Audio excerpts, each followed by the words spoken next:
up, guys and ghouls, and welcome to another episode of Fright Mic. I'm Liz. I'm Sam. And we are continuing our haunt month. Yes! Our hauntings. The haunting! Well, we technically did the haunting last week, but... Yeah. Not technically, we literally did it. But this week we are following up with yet another Fright Fight, which we usually only do maybe one a month. Sometimes. Maybe. But we are doing two this month because it's October, it's spooky season, we're feeling spooky, and we couldn't, we had too many options for movies about hauntings. Right. I think that's really what it was. And honestly, it just makes sense to do the original versus the remake, you know? Yeah. And also, it's our podcast, and we'll do what the fuck we want. Yeah, because we like both of these, so, why not? Yeah. And so, of course, this week we are going to be doing The House on Haunted Hill, the original William Castle one, as well as the remake of the same name from 1999. Yes. Made by Dark Castle. Dark Castle! Oh, Productions. okay. And they're made 40 years apart. Woo! Son of a bitch. Sorry, guys. Lost my phone. I'm gonna go ahead and mute that now. Sorry, guys. I have friends, okay? That's what makes one of us. Yeah. But yeah, Dark Castle. We love, well, okay, I don't know if is this an unpopular opinion that we actually do enjoy the Dark Castle remakes? I know. I feel like it is an unpopular opinion just based on the scores. Well, we'll start things off with the original. The one that started it all. The one that kicked it off. 1959, baby. So, it currently has a 6.8 out of 10 on IMDb. It has an 88% on Rotten Tomatoes. Oh, yeah. High up there, as it should. Certified fresh. Vincent Price. Ah, my real dad. Vincent Price is right. I love him. I love Vincent Price. I remember the first time I set eyes on Vincent Price, and it was when he guest starred on The Muppets with Alice Cooper. Oh my god, we had the VHS tapes of The Muppets, The Muppet Show, and yeah, he was a guest star on a Halloween episode, and he was older in there, but I love Vincent Price. I love him. He's spooky. He's hot. Is He is. No, I think it's the eyes. It's the eyes. He looks like a wolf. Yeah. You know, like some kind of hunter animal. He always looks like he's up to something, very devious. Exactly. It's the twitchy, Captain Hook mustache, too. You know? I could totally see it. Yeah. Oh my god. So the original, it's fantastic. It's so good. And then his wife, I feel so bad. What's her real name? Something. In the movie? Yeah, the woman that plays Annabelle Warren. Oh, I don't remember. Oh my god. I love her too. She's so pretty. She is so pretty. I'm obsessed with her, and she looks like somebody that I know in real life, and I just can never pinpoint who exactly it is. Honestly, my favorite parts of honestly both of these movies are the banter between Vincent Price and the wife, and then Jeffrey Rush. Yeah, oh exactly. Their dynamic is it's toxic as fuck. Oh, yeah. But especially in the original though, because they have anytime they're in the bedroom together is the best. They hate each other so much. So much. In both movies. But it's yeah. I think it's the difference of the times too, in the original movie, it's just they hate each other, but they're just the banter is just so sophisticated and sly. When he's oh yeah, and then that drink that you made me, and she was yes, and he's arsenic on the rocks. Yeah. And then the new one, he's I don't know, it's just no, more it's just 90s hatred. where she's he's oh, you fuck everything in this area code, and she's oh yeah, does that turn you on? Is it the men that turn you on? You son of a bitch. No, but it's true. It's almost more playful. Yeah. How they were doing it back then versus no, it's just pure hatred between them. Yeah, instead of being oh yes, I would murder you if I knew I could get away with it, versus now it's fuck you! I will murder you. Right, it's so violent. It is.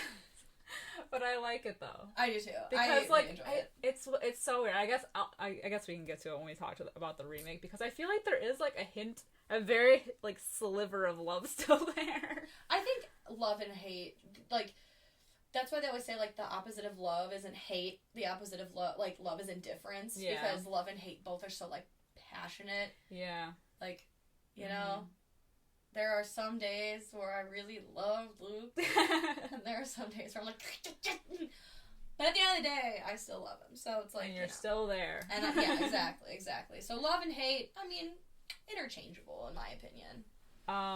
But so Vincent Price plays Friedrich Lauren.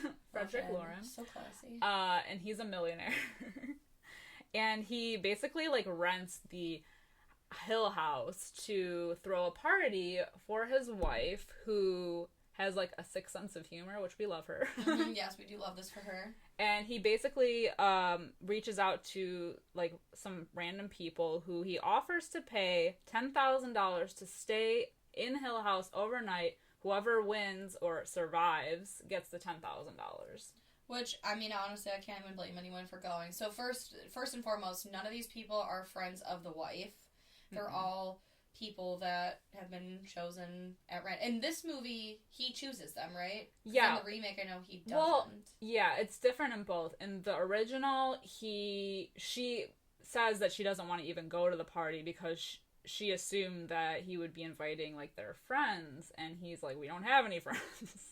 Like, kind of joking, but he ends up, like, just kind of, like, inviting these people. So she doesn't know them, that's why she doesn't want to go, but in the remake, it's the ghosts that do the inviting. I don't know why when she was, like, when they have that conversation, like, we don't even have any friends, it reminded me so much of Death Becomes Her, where he's like, what'll the neighbors sing? And she's like, in 15 years, have you ever seen a neighbor? It's so true.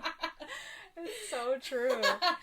And it's so LA. Well, also, he's a millionaire, so, like, do they have friends? Right. Do they have friends, or do they have, like, money? Leechers. Like, exactly.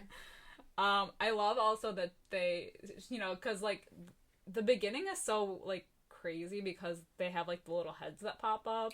Yeah. And it's, like, the weird introduction. It's, like, it's kind of a cool way to introduce the characters, because first it's Watson Pritchard, who's the owner of the house. And I'm actually a little confused as to why he goes there to begin with, because the entire movie he talks about why he doesn't want to be there, why nobody should be there. I think, isn't he getting paid? I think so. Well, like, in the remake he is, but then he was going to leave, like, just the rent payment, I think. But he is, like, just babbling the entire movie about, you know, because he mentions that, like, his brother and I think his, like, sister-in-law or someone was died there and was killed by spirits. He goes on and on about the entire movie. It's really weird. Like, I genuinely don't enjoy his character because I know it's just like when he's talking to Ruth, even when he's like, I wonder why they didn't take her, and she's like, who? And he's like, they're gonna come for her, and she's like, who? Yeah, shut up. Like, sit your ass down. Right, shut up. Sit in the corner. But the best opening is when he says, there'll be food and drink and ghosts and perhaps even a few murders. Absolutely. That's like anytime you come to my house. Yes. You know what you're expecting when you come. Yes, I know. Oh, it's so great. But he introduces everyone that's going to be there. It's Lance, who's like a test pilot. Yeah, he's got like a doughy face. Yeah. He's got like big fat eyes and like a weird like all-American smile. I don't know. All-American boy. Yeah, to me he just looks like his face is made of Play-Doh. And then, and then there's the doctor, Dr. Trent, who's like a psychologist. I think so. And then Ruth Bridges. She's got a gambling problem. Yeah. Yeah, they're all in desperate need of money, especially Nora, who does actually know Vincent Price's character. She works for him. Yeah. So I think they've either met before or she just knows who he is. I think because when Annabelle eventually like corners her, she's like, "Why are you here? How do you know my husband?" And she's like, "We only met for the first time tonight." Like, so I think she probably just like works for his company or whatever it is that he does here. Yeah. But has never met him. Yeah. I like how comfortable they are with each other, like, immediately. Yeah. I don't know, I think it's just a sign of the times, man, because I think if this was now and, like, you were invited to a random party with, like, 5 or whatever other strangers, I'd be, like, in the corner. Yeah. I don't know, like, I think it reminds me so much of, like, a line from Great Gatsby when, I think, is it Jordan? She says this. She says she hates small parties. There's no privacy. She likes large parties. They're more intimate. Yeah. And I think it's like, yeah, with a small party, you basically, there's what, five of them? Yeah. They have to get to know each other. They have to be Especially because they're going to be there all night together. Right. Whereas, like, a large party, like, she says, like, large parties are so intimate because you basically just stick to 2 people or, like, you know, your group all night and don't interact with anyone else. Right. You know? That's true. Yeah, so, yeah, small parties, I think in a way you have to. It's a group effort. It's a group project. Yeah. And there's always, I feel like, at least someone who is willing to, like, go out there, stick their neck out and be like, I'm gonna make this, like, the icebreaker person. Exactly, yeah. The life of the party, the leader. That is not me. Always one. It's not me, though. I'll wait for someone else to make the first move, and then I'll gauge the temperature of the waters by myself, and then I'll put my foot in. I'm the Ruth Bridges of this group who goes straight to the bar. This woman is drinking in like half this movie. I love her. I love it. Oh, that would totally be me though. I hate Nora because she basically, half of her dialogue is just, she just screams. She's the basket case of the group. But yeah, honestly though, like, I feel like they mess with her the most though. They want her because they know that she's like, fragile? The sheep. The sheep of the group. Ruth's getting tanked. She's she is unaffected, unbothered.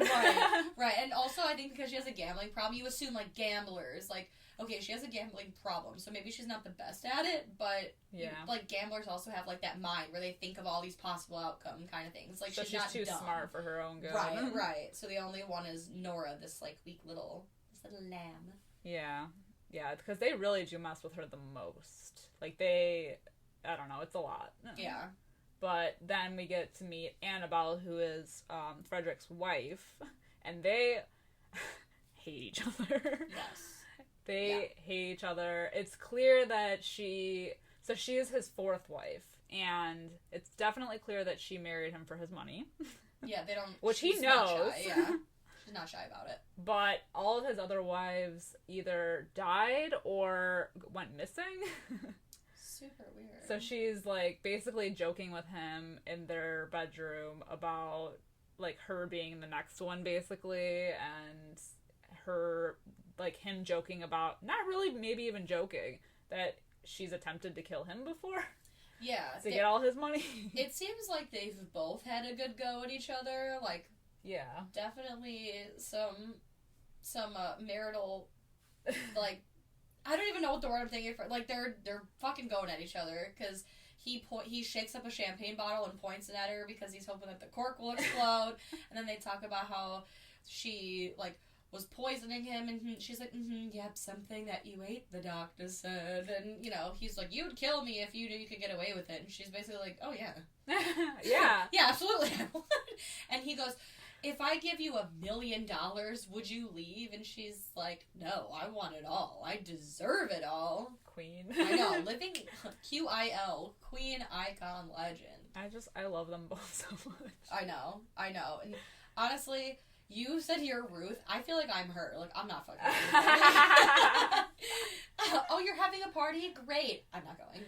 Yeah, she says it a few times because she doesn't know any of these people, and she knows that, like, he's up to shenanigans, because I don't think this is the first time that he's, like, done weird shit like this. No. So, in either movie, honestly, so she's just, like, had enough, and she's like, I'm not gonna even entertain this.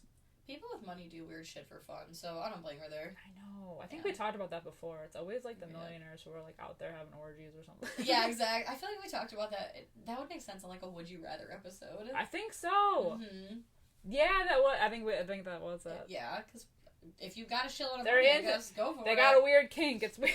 Right. Hey, you want to see what rich people do for fun? Watch, oh my god. What is that movie? You and I just watched. It's on Shudder. It's got, like, David Koechner, and Sarah Paxton, where they're that rich couple, and they meet those guys at the bar. And it's like a dare, kind of like. Oh, Cheap Thrills. Cheap Thrills, yes. Go watch Cheap Thrills on Shudder if you want to get like some. I mean, That's some crazy shit right there. You could have made that a whole theme and done only movies like that. Rich people kinks. Right.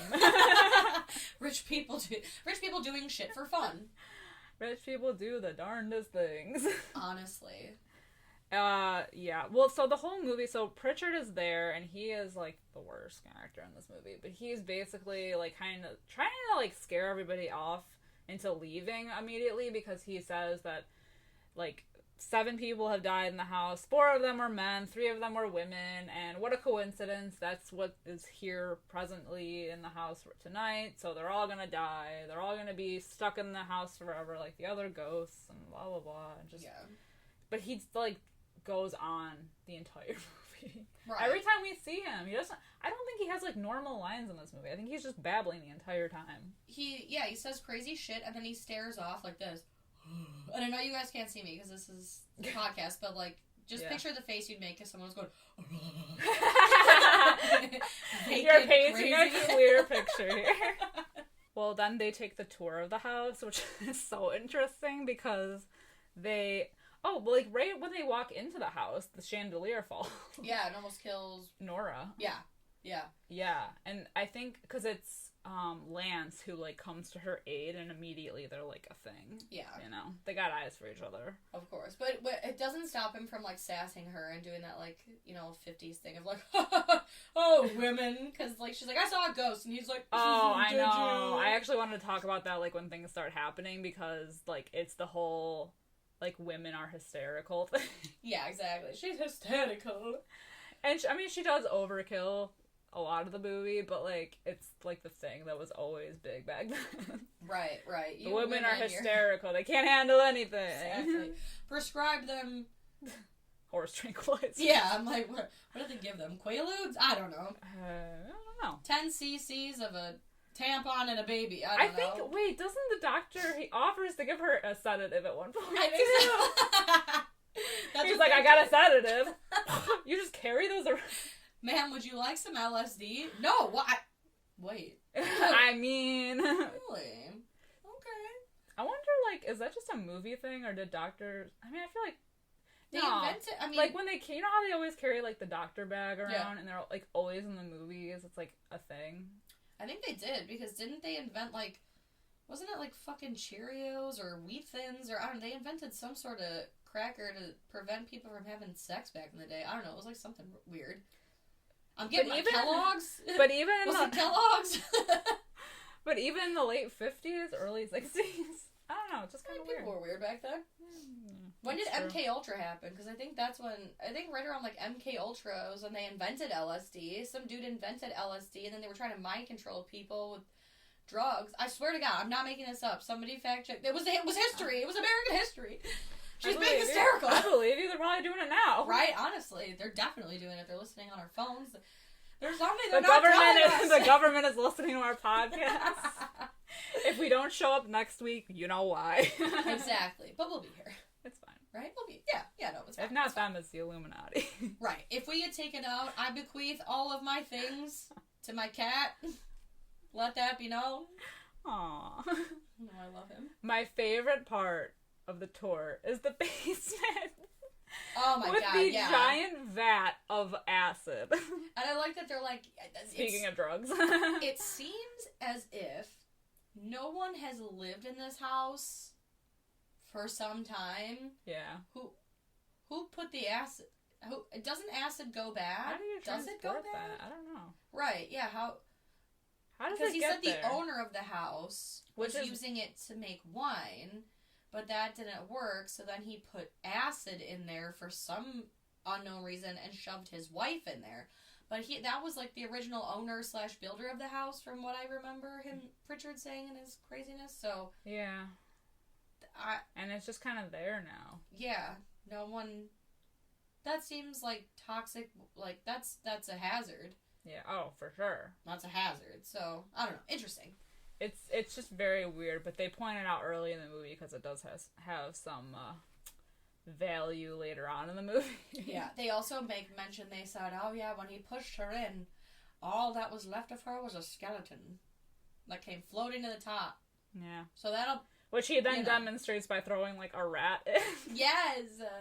I fucking love it. Oh my god. Well, I do. You know what? I'll talk to it. I'll bring it up when we get to the end of the movie. Yeah. Well, so like, I think it's right away that things start happening when Nora is in her hysteria, where she sees the old woman ghost. Who is creepy, and it's even creepier later when she shows back up down there, but like, right now we're just getting like visions of her, in the basement, and, I don't know, man. Yeah. Because like, the group is just kind of wandering around, they talk about blood dripping from the ceiling, and then Lance and... He gets injured. This is when he, like, hits his head, and he's, like, trapped in the room, yeah. And then Nora, like, freaks out, goes upstairs, and is, like, telling, you know, her first bout of hysteria is going upstairs to everyone, telling him that something happened to Lance, and they go down, he's fine. I mean, he was not fine, he hit his head, but... Right. Which I think is so funny. So she's like, Lance is missing! Because they stay in the basement away from everyone for some reason, so then when she comes back up, they go down, back into the basement, and they find him in this closet, bumped his head. They bring him back into, like, the main area of the house, where the doctor is treating him, and they said, yeah, I would definitely have that looked at when you get back home. And then not even fucking 30 seconds later... turns around and offers him a drink. The doctor offers the head injury a drink. Like, should you be consuming alcohol when you have a head injury? Well, and the thing about that is there was nothing in the room to hit his head on. Yes. So, like, but he's so chill about it. He's like, oh, yeah, I'd like to figure out who gave me this head injury. Like, is so chill throughout the entire rest of the movie about it. He's in, like, a totally different he's movie bleeding. of his own. Yeah. But, you know, whatever. He's here for a good time, not for a long time. Yeah, right? Yeah.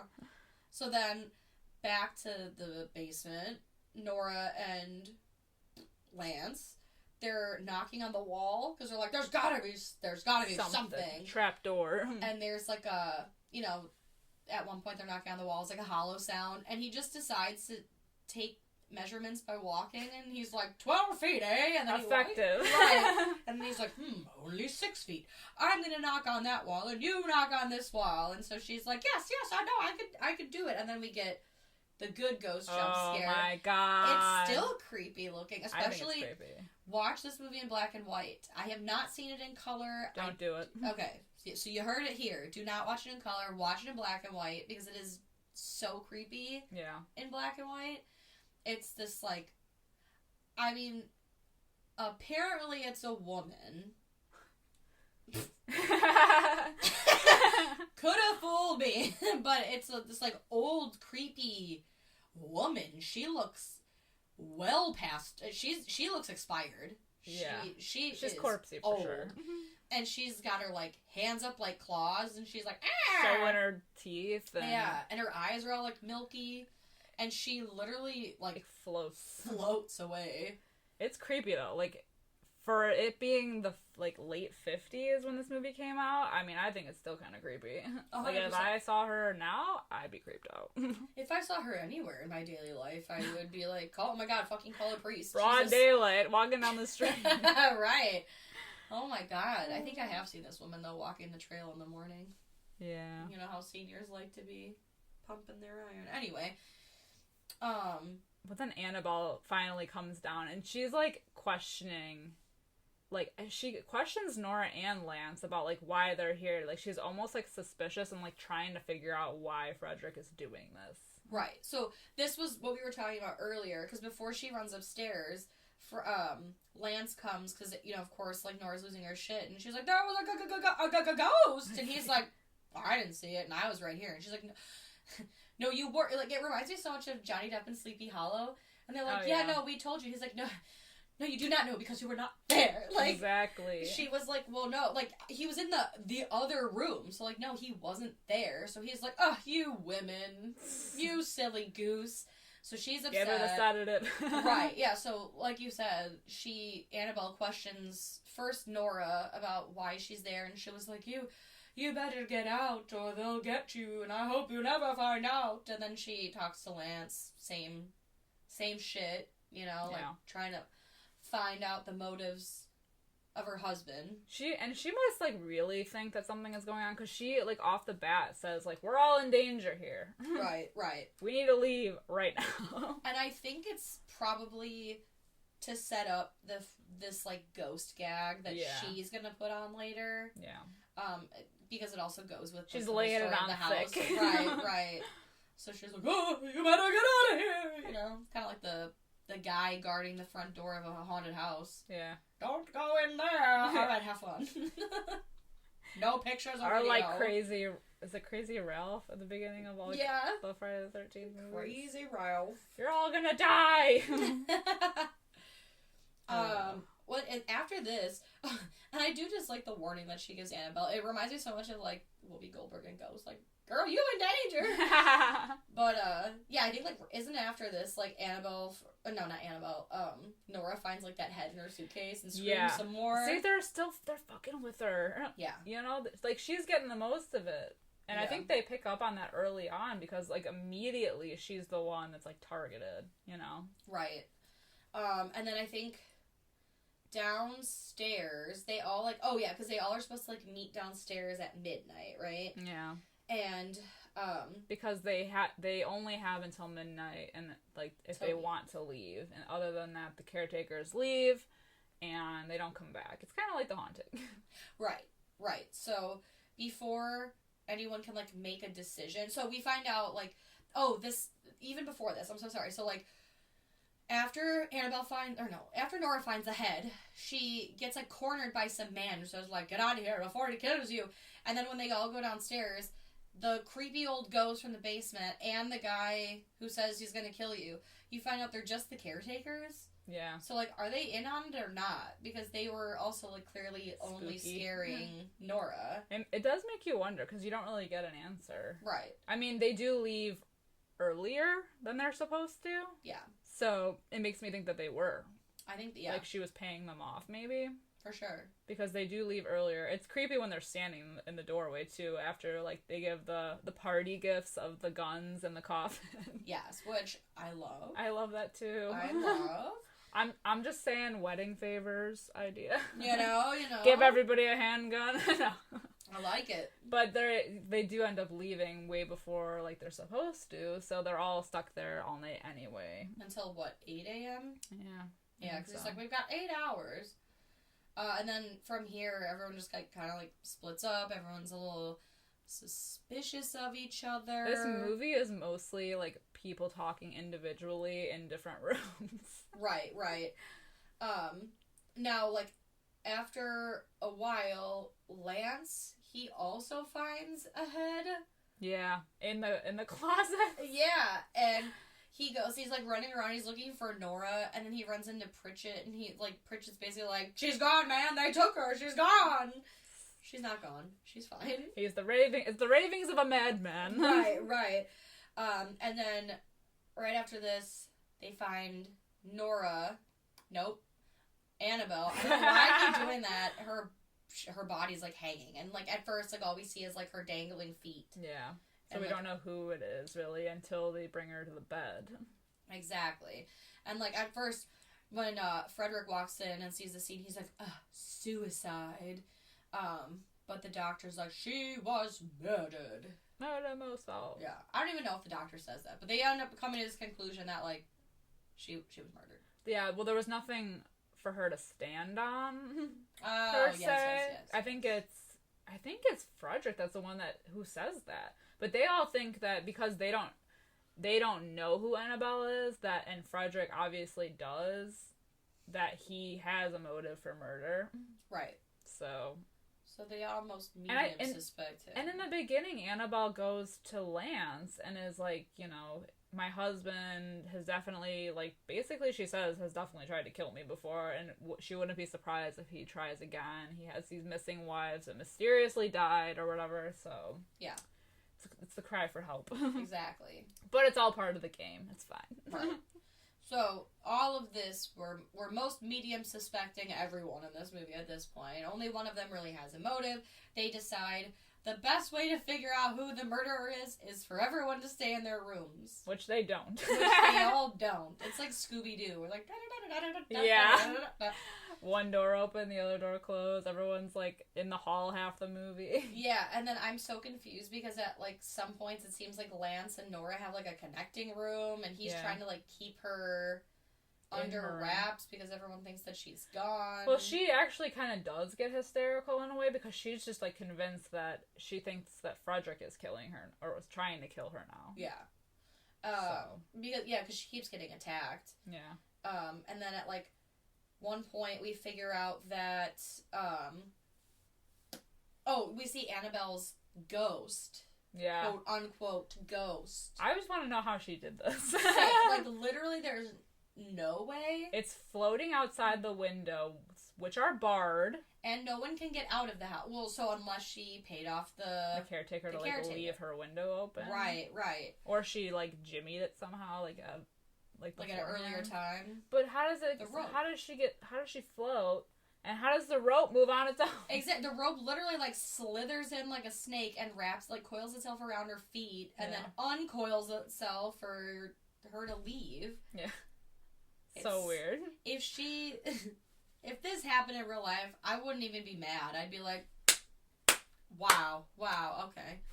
Some crazy effects for such an old movie. Yeah.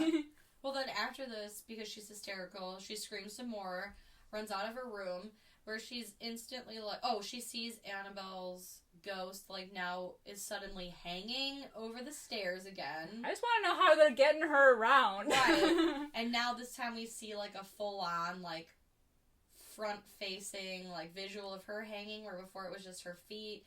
So then she screams again, and then this, like, weird hairy monkey paw, like, reaches around the door to, like, try to muffle her mouth. Yeah. And she sees it, and she runs away, and she screams some more, so she's, like, running around the house like an asshole. But, like, I want to know, what's the point of the hairy monkey paw? I don't know. I think it was just another thing to, like, another gag to try to scare her. Yeah. Like, I think that's all it was. It's just so funny that this house supposedly is infested with ghosts, and yet they've got, like, weird they've got, like, gods, or, like, fucking Donkey Kong, like, trying to get at her. I don't know, man. This shit's wild. I got Wolfman vibes. Honestly. So things really take hold at the end because, basically, like we said, no one stays in their room, so the doctor thinks it's wise to go searching around the home and sends Frederick to the basement while he stays upstairs. And it's all part of the plot because we learn that the doctor and Annabelle are in cahoots with each other. She's actually not dead. She's not dead. They're gonna run away together. They're trying to kill Frederick but make it look like it was like that someone got spooked and shot him. Mm-hmm. And it was all a misunderstanding. Exactly. So that's going on. So they're trying to get Nora frantic enough to, and, you know, because she's already afraid that he is going to murder her, so she's, you know, going to slip up and accidentally shoot him, and then problem solved. Right. So it looks like this plan is working, because we know that Nora's running around the house, frantic. We've got Frederick down in the cellar. Nora has the gun. The lights all of a sudden, like, dim. It's like the gaslighting thing. Yeah. And she sees, like, a figure, and he says, Nora. Like, he says, he's, like, basically, like, Nora, wait! And she shoots him. And you're like, oh, shit.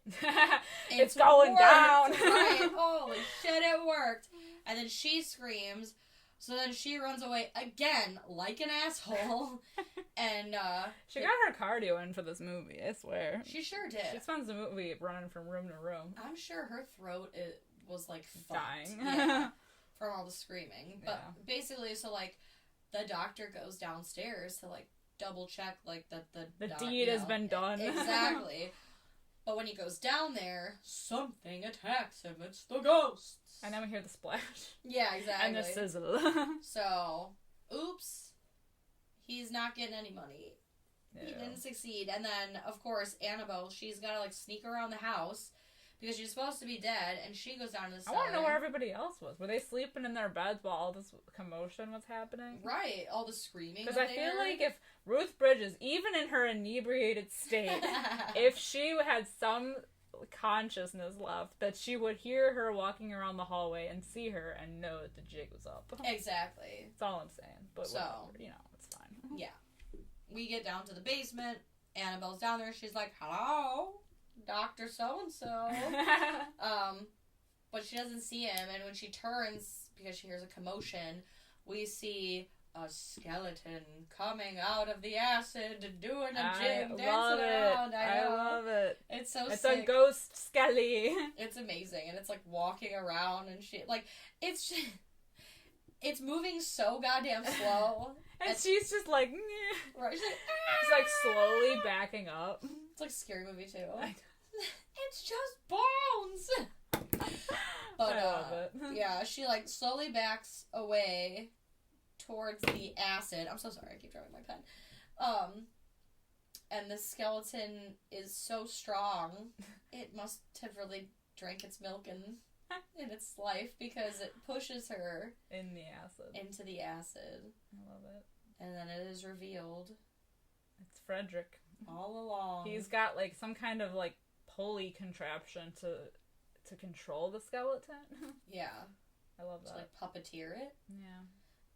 And then everyone comes rushing into the basement. Because now they hear everything going on. Right. So they're like, oh my god, what had happened? And he was like, there was a misunderstanding, and she fell. Yeah, well, he reveals that he knew that she was, like, planning something. Yeah. Yeah, so he knew all along. But I love when he's like, I'm gonna let justice decide my fate. Which, murder. You're a murderer! Murder! Murder!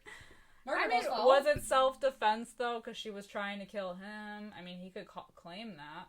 True. He could. And back in the day, I mean, he's a white man. I'm sure it worked, you know? Yeah, true. You know what I love about, like, so, like, for this movie, one of, like, the things that William Castle did was, like, one of his gimmicks for, like, screening his movies is that he always had something, like, a prop in the theaters. I think it was, like, when this movie, like, premiered, he had, like, a skeleton floating above the audience. That's awesome. Hell yeah. And I think it was when he did, like, there was another one where he had, like the shocks on the chair. I think it was, like, for the tingler, I want to say. Oh, okay. For, like, the electricity. Yeah. So, like, he would give people, like, little shock. I mean, not. I would like, hate that. Yeah, I would. But, like, he would have the hate that. chairs, like, vibrate as if you were getting shocked. Oh my god. That's, like, crazy. Yeah. We need to do that now. I mean, I wouldn't sit there. But wouldn't you like a floating skeleton above you? No, that I would. Not nothing touching you. Yeah, no, I don't want any shocks. I don't want to wear a dog collar. But I would like a smell-o-vision kind of thing. You know, like pump that shit. I saw something like that at Universal. I mean, I was 4, so the only thing I really remember, it was like Honey, We Shrunk the Audience. And the only thing I remember was that I got super scared because it was like they blew air by your feet to make it seem like there were rats or like mice or something, and I was 4. So to me, that's the most traumatic shit ever. And I sat with my feet like tucked under me like they were chicken's eggs. Yeah. The whole rest of the my legs were asleep and numb, but I was just like, I'm not putting my feet on this ground. Are you fucking kidding me? But yeah, no, I think that'd be cool. Didn't they try to? Okay. I think they did try to do that. Didn't they try to do that for Spy Kids 3D? Oh, do you God. remember? I remember working that. Like in addition to 3D glasses? Yeah, so they tried to say it was like a 4D experience, and I swear to God this was Spy Kids, because I remember them passing out, so you got the 3D glasses, but you also got that card. The smell-o-vision. Yes, the smell-o-vision. Mm-hmm. I think I'd like that more. Yeah, I would too. I want to smell the thing. Can you imagine though? This Although, like, what if it's like rotting flesh or something? I was just gonna say, can you imagine like Austin Powers? This coffee tastes like shit. Please scratch spot number 4. Please scratch a little coffee. It is shit, Austin. Aww. No. So. Maybe like a nice, like, breeze. Yeah, that'd be like when nice. it's spooky, you know? I would hate, can you imagine seeing like something like The Conjuring or Insidious and having like air blown on the back of your neck? Like when the fucking Darth Maul guy is like right behind him. I hate it. Or like the prickling. Yes. I don't like it. I changed my mind. I don't want it. I don't even like to go into haunted houses, so I don't know what the hell I'm talking about. That'd be kind of fun though. Ugh. I'd have like the worst anxiety. Well, speaking of anxiety, something that always gives me anxiety. Let's get to the ratings. Our ratings of this movie. Liz? Would you like to go first? Yeah, I'll go first. Okay. I freaking love this movie. It's a good time. I watch it like every like October anyway. I know it's not technically October, or no, it is October. So Yeah. What am I saying? I don't know. Time is like whatever. I know. Time is a concept. But yeah, what do they say? every October I like revisit it. Now it's not like scary or anything, but I'm gonna give it a 4.5 out of 5. Girl, me too. I love this movie. I know. It's a treat. It's a delight. I love Vincent Price. It's such an easy movie to throw on. Yeah. It's funny. Like you said, it's not scary. Like the jump scare is still good. And even like the beginning of the movie, it starts kind of like a jump scare with like the scream. Yeah. But really it feels more like a campy horror. Yeah. You know, like you go to like a kid's, like a pumpkin patch and go like the kids haunted house kind of thing. It's safe horror. Exactly. It's beginner horror. And I don't know if it's just because of the time. You know, because I feel like they genuinely tried to make it scary for people at the time. Like, in the beginning of the movie, before anything happens, they do, like, those sound effects, like, the screaming. And, like, the... Yeah, like, they try to genuinely, like, freak people out. And, like, yeah, it's not scary now, but it's still enjoyable. And I think what makes it good, like, so likable for both of us, just because I know how we are, is the, like, dark humor in it. Yeah, for sure. I think that's what it is, so 4.5 out of 5. Yeah. And I also like that it's only like an hour and 14 minutes. Yeah, it's cute. Cut the fat. Short. Yeah, exactly. Gets to the point. Exactly. Next up, we are talking about House on a Haunted Hill again, except this one is the remake, which came out in 1999.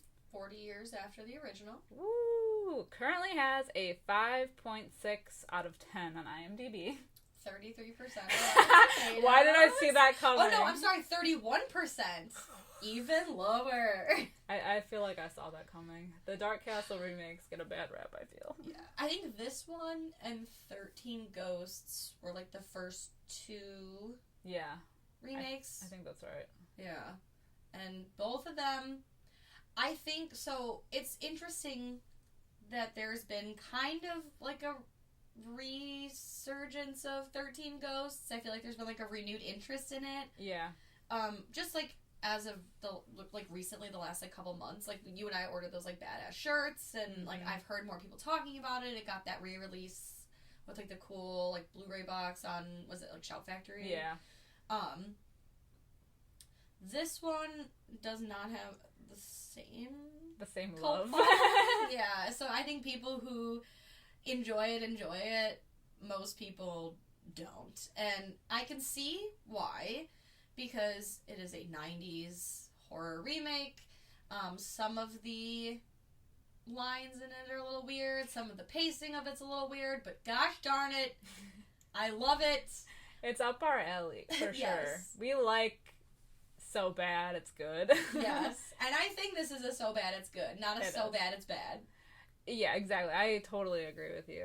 It does. There isn't... I feel like no one really does talk about this movie like they do with 13 Ghosts, obviously. I don't know why that is. I don't know if it's just because... Because, like, there's... like, people that are in both of these movies are bigger names now. Mm-hmm. So, like, it's not like one has that over the other. I'm not really sure what it is. I don't know if, like, 13 Ghosts just has more, because there's, like, the cool ghosts aspect, that this doesn't have that as much. I think it's probably that. I think it, like, what 13 Ghosts, what's really cool about it is, like, the set design of the house. Yeah. And it's all glass, and it's, like, this big machine, and you've got, like, the Latin on the walls and everything, and then you've got the 12 ghosts, or, you know, because they're technically, like, he's supposed to be, like, the 13th, right? Yeah. So you've got, like, the 12 ghosts, and if you watch the DVD extras, it's my favorite part, I think, and it's probably half the reason I like the movie as much as I do. There's a whole special on the backstory of each and every ghost. See, that's cool. It's so... I remember watching that as a kid at my grandma's house so many times, like, even more than the movie. Yeah. Because that shit is so dope. So I think it's, like, the lore of the ghosts and the design and, like,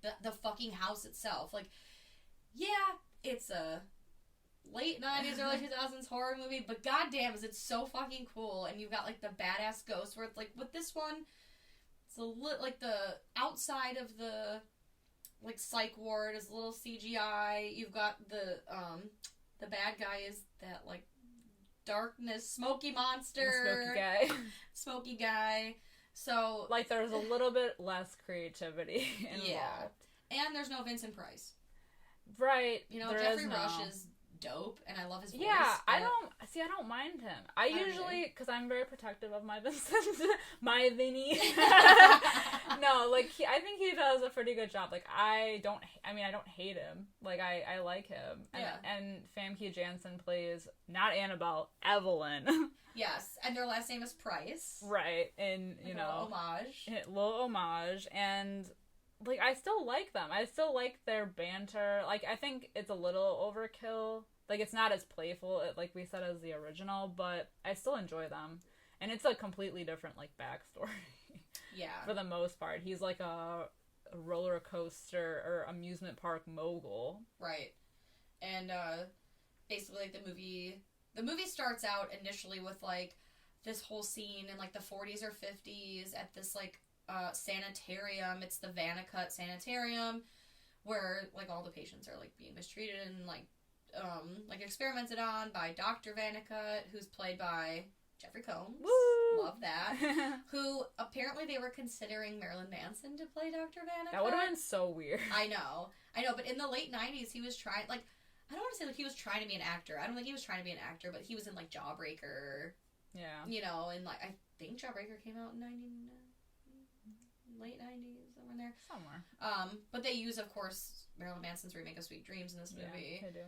But I love Jeffrey Combs. Anytime you can use Jeffrey Combs, you should goddamn use Jeffrey Combs. I agree. But basically, like, yeah, like the loonies escape and start killing all It's a pretty of them. rad opening. Yeah. I like the music. I like the, like, editing of it, like, the stylized. So the patients that escape, I mean, obviously they're mistreated and everything, and they've been doing some pretty gnarly experiments on them, and they get their revenge. Boy, do they get their revenge! I'm talking like sharpened pencils through the neck kind of shit, and drowning people. They're cutting open the doctors who cut them open without sedation. And they're exposing them titties.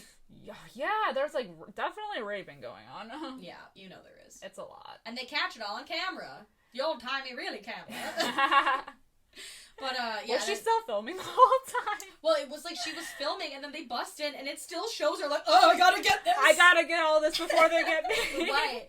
And then the camera is still going, because we see them, like, kind of, like, looking in at it. Yeah. And then it immediately, like, smash cuts into, like, what is the show called? Terrifying But True. Yeah. Which... Oh my god! Addams Family Values. Peter Graves. Yes! It reminded me so much, because they obviously, like... use that, like, it's in Addams Family Values, because What's-Her-Face is watching the special on herself. He's in, okay, it's not, I don't know if it's a thing, and I don't know why it's a thing, but it was also in fucking Men in Black. Was it? I haven't seen it enough. Oh my god, was it the first one or the second one? They were talking about when the aliens came to Earth.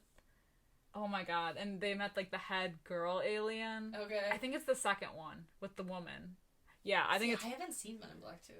Oh my god. But it's the same kind of thing, though. He's, like, on a fake special talking about it. I love it. It's...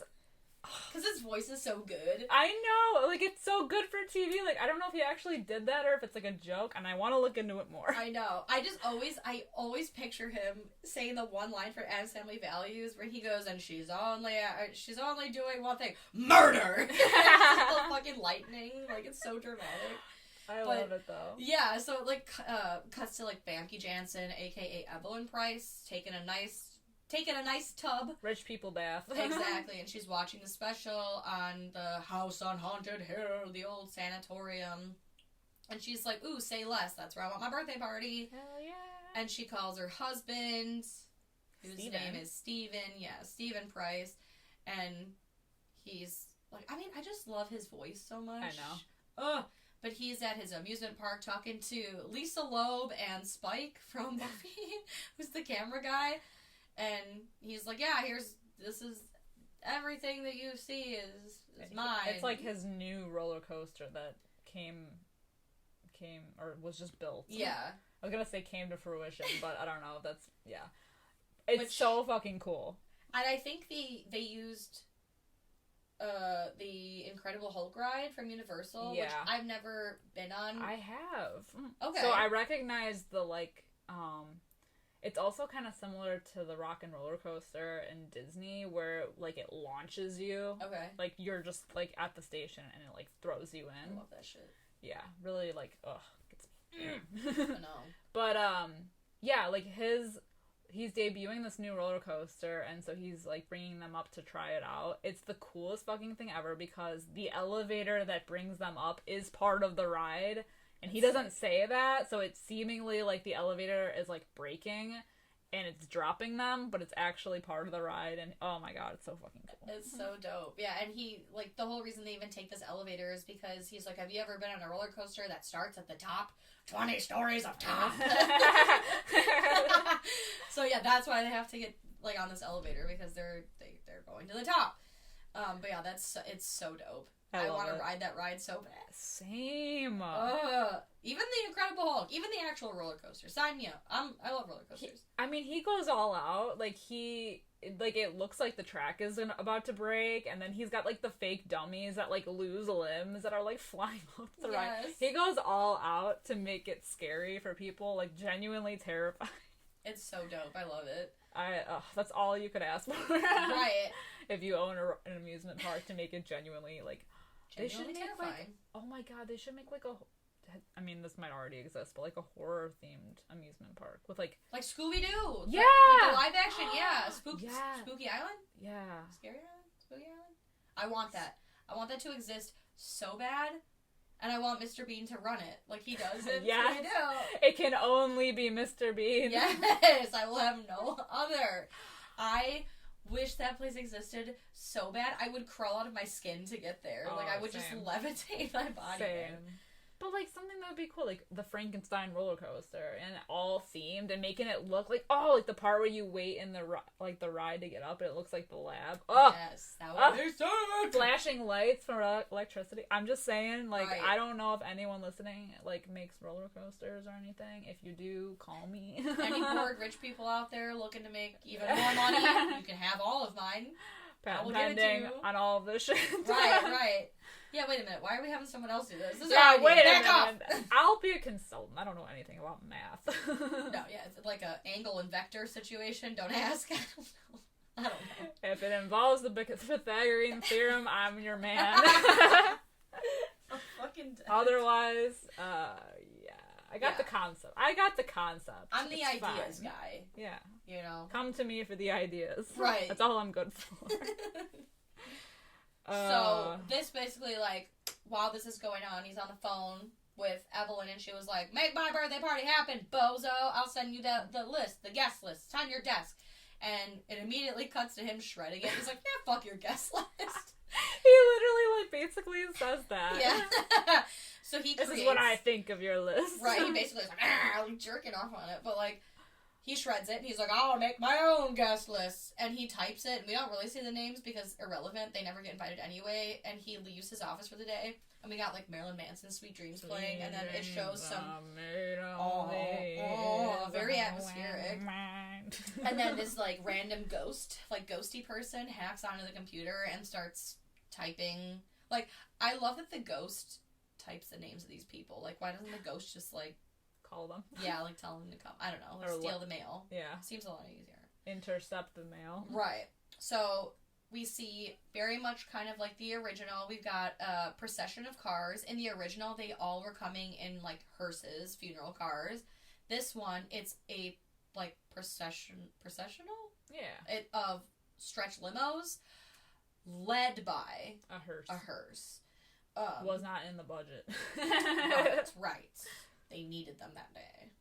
So instead of the original $10,000, like in the first movie, they are each going to be given $1 million if they survive a night in the house on Haunted Hill. Nobody has met Stephen Price. No one really knows why they were invited. It's like a random gaggle of people. You've got... And it's funny, too, because when he sees them... Well, so... When Evelyn comes down, she's like, who the fuck are all of you? Because she doesn't know who they are. But he also doesn't know. Right. Because, like, the ghost intercepted. So he's like, huh. But he goes with it anyway. Yeah, he's like, lit. Okay. Welcome. Yeah. The more the merrier. Yeah, whatever. Yeah, so we've got Eddie. We've got Melissa. Dr. Blackburn. I was like, Rockburn? I don't know. We've got another annoying Pritchett character played by Chris Kattan. And then we've got Jennifer Jensen, who's really not Jennifer Jensen. She's Sarah Wolf. Ooh. She's a wolf she in stole Jensen's her clothing. boss's, I like that. Hey. She stole her boss's invite. Yeah. Because she's like, fuck that bitch, I'm gonna get my $1 million, and then I won't work for you anymore. So they're all like, who are you, and why are you here? Yeah, why are you here? Yeah, but they're all there for the mill. Yeah. And then instead of the chandelier coming down, almost killing Nora, or a Nora character, the, like, stained glass ceiling comes, like, crashing down and almost impales Evelyn. Gives her a little scratch on the cheeky poo. Yeah. And real close. Yeah. And so they're all, it's just, like, a lot of, like, attitudes flaring. Like, I like in the 50s one, they're all strangers, but they're like, ah, yes, a drink and a smoke shall do anyway, how I will become instant friends. Right. And in this one, they're like, so you're poor too, eh? Like, I don't know, it just seems like a lot of ego. Yeah. You know? I was gonna say it's probably more realistic. Yeah. They're all, like, mighty suspicious of each other. But they do get the coffin guns. They bring them back. Yeah, they're so sick. The coffin guns. They, too, get a tour of the house. Which it's mostly the basement. Yeah, this house isn't a house, really. Yeah, it's the old sanitarium. That they, like, somehow turned into a house? Yeah. Which is still kind of, like, left... Now, I'm confused, though, because wasn't there a fire? But there's, like, no... Yes. There's, like, no signs that there ever was. Yeah. But yet things are still, like, looking the same, generally. It's just so, like, crazy. And, like, I don't need a backstory, I guess. Like, I guess I don't require one, because then that would make this movie longer. Yeah. And it already kind of, like, drags in some spots. But I feel like you could, like... I feel like it's a mismanaged time thing. Like, maybe don't do a fire. Yeah. Or, like, instead of having so many shots of just random people, like, walking and having, like, pointless, useless dialogue, then, like, you know... More of those. Have Pritchard, whatever, give, like, more of a backstory of the house, because that's kind of what made the first one so creepy, was, like, this backstory of, like, you know, we never found the heads, and, you know, whatever. Yeah. There's a lot of shots of them walking around in the basement, in the halls, getting lost. Because at one point they all like lose each other. Yeah. And I think it's like a purposeful thing to make it scary, so that they're all kind of, like, on their own, and, like, I think they're trying to make it seem like it's truly, like, a maze. Yeah. You know, and things have been shifting, and you see things, so it's like a true haunted house. So now here's my question, too, because we've obviously, if you've seen this movie, you already know, if, you know, it's the same twist as, like, the first movie. So, obviously we've seen in this movie, a ghost was responsible for inviting these people. And in the first movie, I guess it's interesting for both movies. But especially in this one, a ghost invited everyone, so then obviously, like, a car was somehow sent to them, an invitation was sent to them, like, I got questions first of all there. But also, both movies hinge on this, like, side story of, like, the wife faking her death to be with a doctor and framing the husband. Yeah. If a ghost invited all of these people, how did the doctor get there? Ooh. You know? Plot hole. Right. And in the first movie, again, husband invited everyone. Was he already going to go anyway?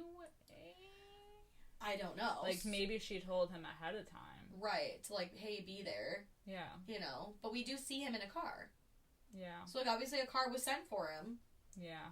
And it's interesting how their plan still was pretty effective, and she originally had, like, a different guest list. Like, would it have been effective if more people had been there, you know? True. I mean, more witnesses. Yeah. But, yeah, that's very true. Yeah, these plans aren't very, really thought through. I think that's the problem, is, like, the ghost intercepting instead of just being like, I invited you random people from, you know, this and that. It's, like, almost like two separate movies happening. Like, the murder plot and the ghost plot. Because the majority of this movie, like, when all these, like, occurrences are happening, like, Price is also confused, and he thinks it's Evelyn doing it to try to scare them. She thinks it's him. Yeah. So, like, obviously nobody knows what's going on, and, I mean, that's, like, the ghost aspect to it, but, like, I don't know, man. I know, it's strange. It's strange. Yeah.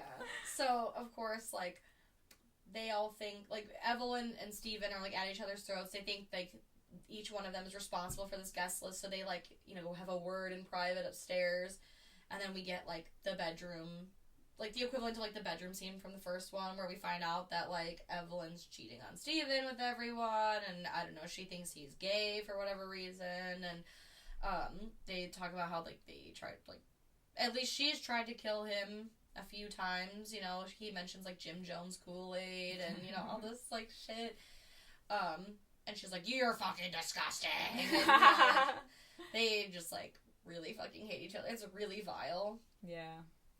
But I love it.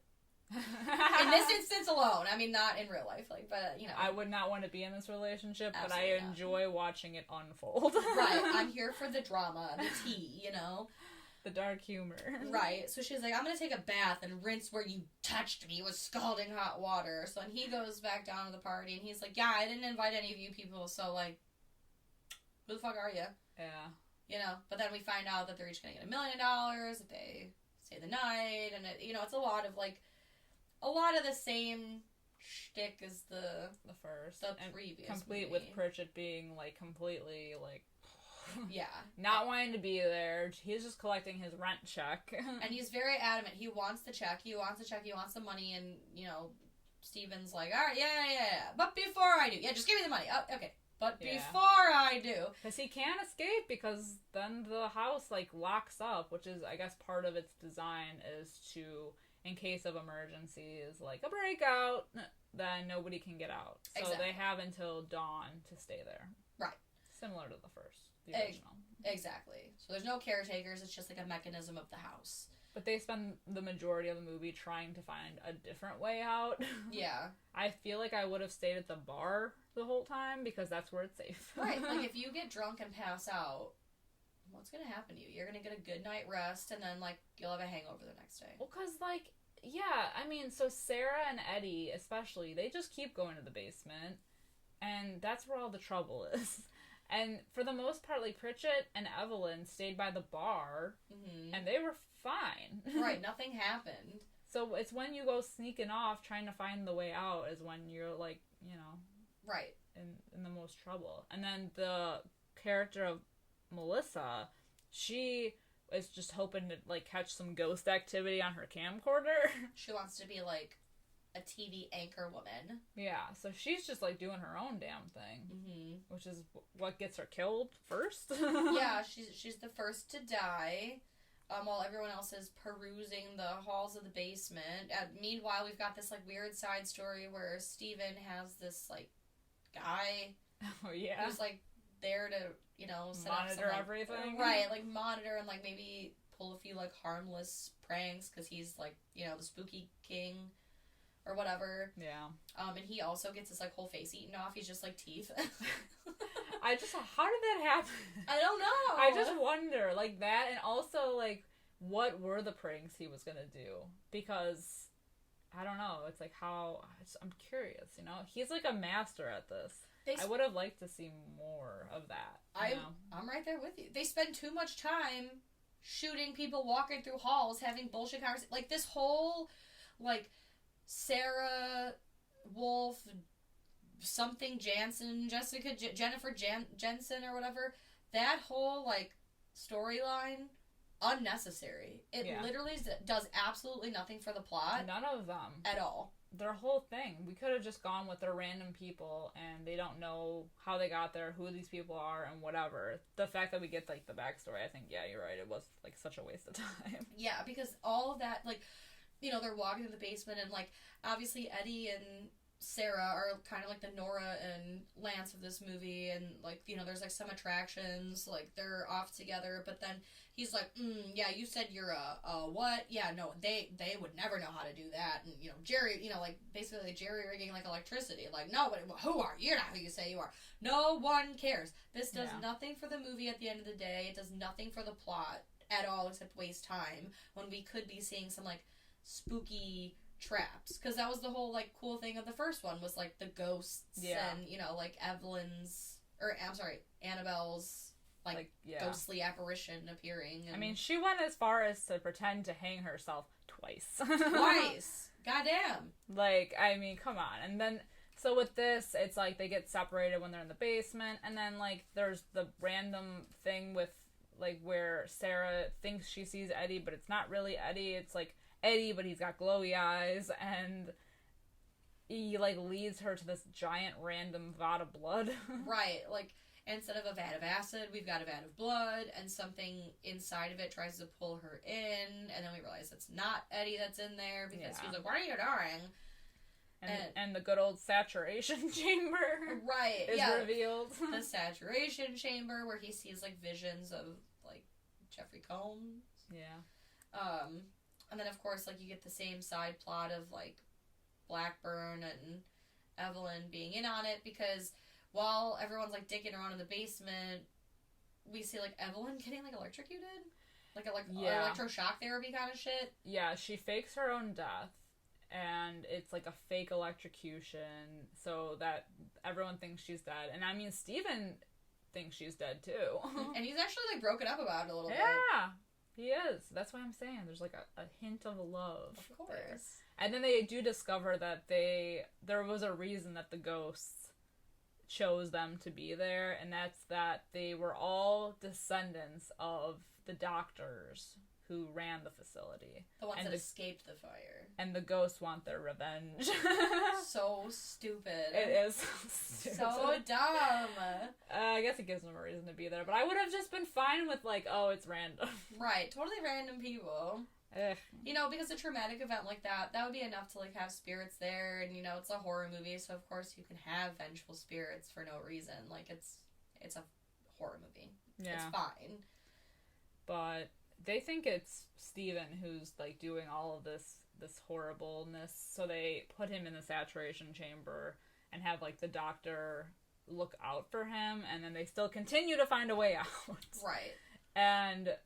that's when we learn that the doctor and Evelyn were in cahoots, and he locks him in the saturation chamber and leaves him for dead, puts it on full blast. Yeah. Where he sees, like, it's like the thing that, didn't they say in the beginning, it's like what drives a, like, sane man crazy, or a crazy man sane, or something like that. Yeah. There's, like, flashing lights and images, and it's supposed to make you go nuts. I don't know. It looks like, like an old-timey, like, photo carousel, you know? Yeah. It's like, if you look at it on moving, it just looks like several images, but if you, like, spin the carousel, then they, like, are in motion. Right. So it kind of looks like that kind of shit. And then we see, like, the doctor and Evelyn, they're in cahoots, she's alive and well, and she's, like, pissed off because they can't find the reporter lady, Melissa. And they're like, oh, she could be spying on us right now. What if she's working with my husband, you know, with Vincent Price, or whatever the fuck is Stephen Price.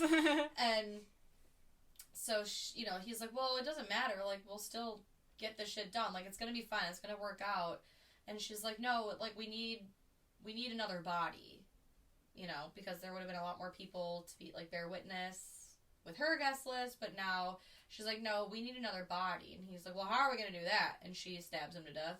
Because she is heartless. Yep. And she frames him. For sure. Oh, she definitely does. Yeah. And then we're still It's pretty gnarly, too, when they do find him, because, like, so they go to the chamber, and they open the door, and the doctor's head is just, like, hanging there. Yeah. Oof. Yuck. And then from here, I just kind of, like, Even though I like this movie, I kind of like lose interest because it's like Yeah. they're walking, these people are walking. It's like a Lord of the Rings movie. Everyone's walking. Well, I think this is where it loses a lot of people because Sarah finds Price, tries to shoot him. Of course, he's wearing a bulletproof vest. Naturally. And everything kind of comes to a head with Evelyn and him, and they are fighting, and that's when it's like it's really supernatural. Like that whole part comes in because he like throws her into a door that was closed off before, and the darkness like swallows her up in it. I just like that this evil darkness smoky monster thing is being contained by a door. Yeah. Because who was the glowy-eyed Eddie then? Yeah. You know? I got questions. Right. Now I got some questions. And obviously Stephen Price has been seeing the ghost of the doctor around. So there's definitely something. Right. But I don't know what's up with the smoky monster. Right. That's like trapping them all. But, you know, I don't know. It's like a random thing, but it's basically now chasing them through the house. He gets out of the basement, or out of wherever he is, onto the next level, but not before Bridget, like, gets sucked into it. Yeah, because he's basically, like, banging on the door, and he's like, please don't lock the door, like, let me in. And so when he does, the smoky monster, like, narrowly avoids getting Price and gets Pritchett instead. Yep. And he decides, okay, so now it's just the three of them. He's like, I think there's a way out in the attic. Let's all head to the attic. And it's just, like, a lot of, like, the smoky thing, like, chasing them through the house, and Sarah trips, and then it, like... In the attic. Yeah, and it, like, he's like, I'll go on ahead and get, like, the pulley system going, which is interesting, because he's got a pulley system for the window, and Vincent Price had a pulley system for the skeleton. You think they would have looked for that first? I don't know. Yeah. Instead of finding a way out in the basement. Yeah, which is get weird. out of the basement. It's weird if they even have a basement, because have you seen the location of this house? It's like it's on a hill, obviously, but it's like, It looks like a cliff. It is a cliff.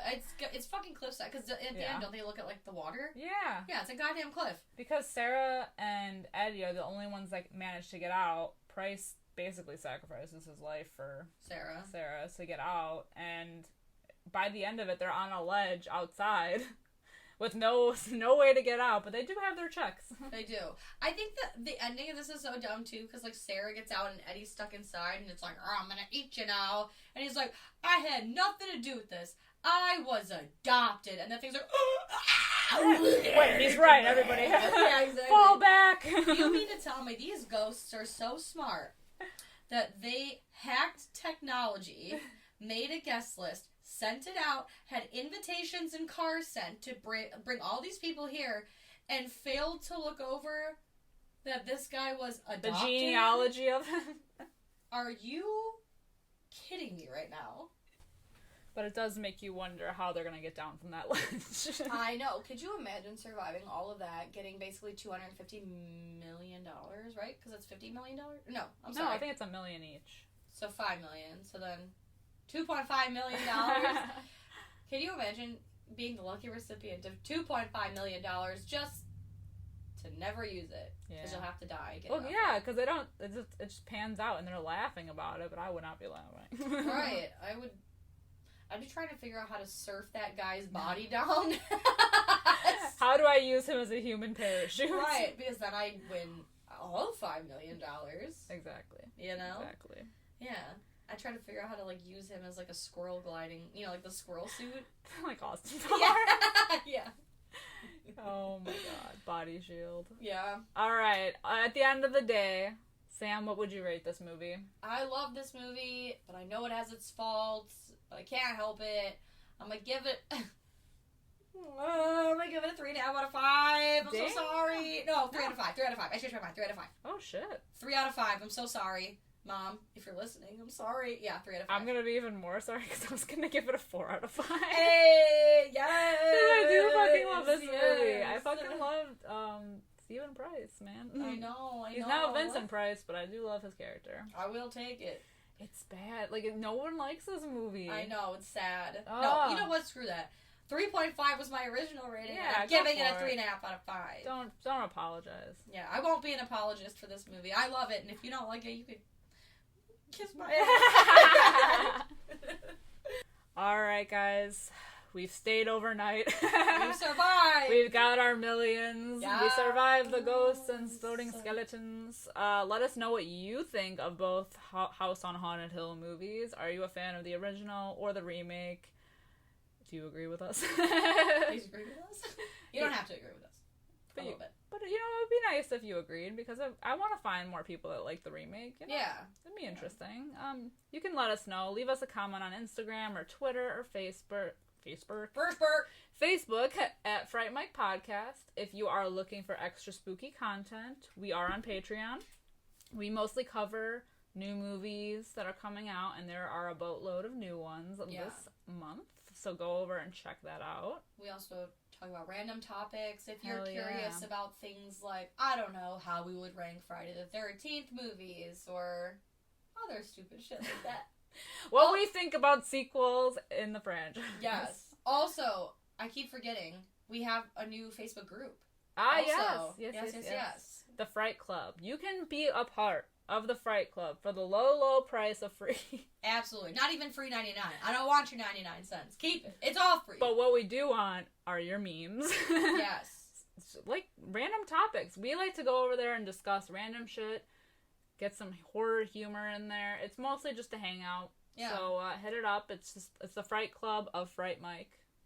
Also, we are officially on YouTube. Hell yeah. Right now we have our audio, from all of our episodes, not including Patreon, obviously. But we are on YouTube, so you can go over there and listen, and hopefully one day watch if we can get our shit together. I know. If you're lucky, you're watching this one. If not, we're figuring it out. We are still up, losing sleep over the fact that we cannot get this to work. Yes. But we are trying to make it work so you can see our lovely spooky faces and see how truly horrifically pale we really are. It's scary how good it is. Hell yeah. And of course, last but not least, if you would be so inclined, which I hope you will, please leave us a 5-star review wherever you are listening to help get us up there in the ranks of spookiness and podcasts. We hope to reach more of you. We enjoy talking to you all the time on social media, and we want to talk to more of you. Tell your friends. Tell your loved ones. Tell your enemies, too. Why not? Tell your animals. Yeah, tell your animals. Please, please, please, please. We are animal lovers here. Yeah. Tell your dogs. We don't discriminate. No. Until next time, I'm Liz. I'm Sam. Rest in peace.